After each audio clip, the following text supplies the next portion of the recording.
பெண்களுக்கு இவர்களால பாதுகாப்பு இல்லைன்னு வல்கர் வாரியர்ஸோட அனில் போட்டோ போட்டு ஒரு கிராஸ் போட்டு பீச்சில் போர்டு பிடிச்சி நின்றுட்டு இருந்தேன். ஓட் ஃபார் டிஎம்கேன்னு இன்னொரு சைடு போர்டு பிடிச்சி நின்றுட்டு இருந்தேன். அதுக்காக கேஸ் போட்டிருக்கிறாங்க என் மேல. அன்னைக்கு நான் லெட்டர்லாம் எழுதி கொடுத்துட்டு ஓகேம்மா வீட்டுக்கு போங்க அப்படின்னு சொல்லி அனுப்பிச்சிட்டாங்க.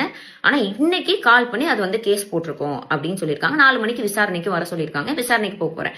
ஆனா இதுல ஹைலைட் என்னன்னா, அலிஷா அப்துல்லா அக்கா வந்து ஒரு கேஸ் கொடுத்தாங்க. அவங்க கேஸ் கொடுத்த மறுநாளே திருச்சி சூர்யா அரெஸ்ட், நேத்தோ முந்தா நேத்தோ முக்தார் அண்ணாவும் அரெஸ்ட். ஓகேங்களா, நல்ல பாராட்டத்தக்க கூடிய விஷயம். ஒரு பெண்ணு வந்து அழுதுருக்காங்க, அவங்களோட குறைகளை சொல்லியிருக்காங்க, அதுக்கான ஆக்ஷன். எனக்காக ஆக்ஷன் எடுங்கன்னா ஏன் மேல ஆக்ஷன் எடுக்கிறீங்க?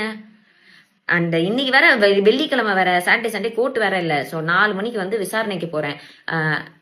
ஆர்எஸ்எஸ் பிஜேபிக்காரன் கூட இவ்வளவு கேவலமா கீழ்த்தரமா நடந்துக்க மாட்டான். உங்க ஆட்சியை நினைச்சு உண்மையிலே பயமா இருக்கு. பெண்கள் யாராச்சும் வந்து டிவிக்கு அகேன்ஸ்டா கேஸ் கொடுக்க போறீங்கன்னா முன்னாடியே யோசிச்சுக்கோங்க. நீங்க கொடுக்குற கேஸ்லாம் எடுக்க மாட்டாங்க, உங்க மேல புதுசா ஒரு கேஸா போட்டு அனுப்புவாங்க. ஸோ ஜாலியா அந்த ஆட்சியை வந்து என்ஜாய் பண்ணுங்க.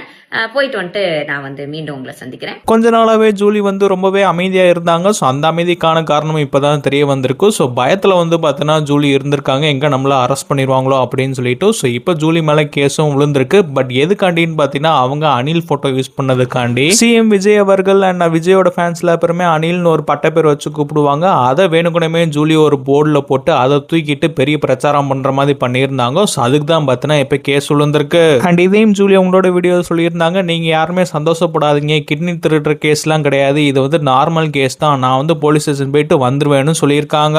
என்னதான் வெளியில தைரியமா பேசின மாதிரி பேசினாலும் உள்ளுக்குள்ள அவங்களுக்கு பயம் ரொம்பவே அதிகமாக இருக்கு, நம்மளை அரெஸ்ட் பண்ணி உள்ள வச்சிருவாங்களோ அப்படின்ட்டு.